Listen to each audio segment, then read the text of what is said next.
করে লেবার মশলা দে। লেবার বলবে না। লেবারকে লেবার বলবো না তো কি বলবো?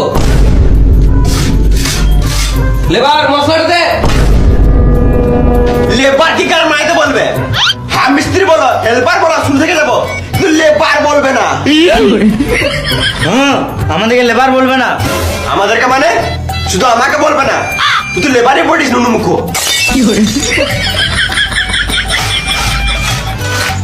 কতবার বলবো মশলাটা দে লেবার? লেওড়া মুখ মিস্ত্রি তখন থেকে বলছি লেবার বলবে না, লেবার বলবে না, মা তখন থেকে ভুলে যেছে। লেবারকে লেবার বলবো না তো কি বলবো? কড়াই ছুঁড়ে মেরে দেবো, গর্ণিত করে গাড়ির কোনায় মেরে দেবো, গিটে করে গিটে মেরে দেবো, মুখে ইট ভরে প্লাস্টার করে দেবো। কানা মারাইছে। ঝগড়া হয়ে গেল না আরো করবে? বেশি গাড় পাকামো না মেরে তাড়াতাড়ি মশলা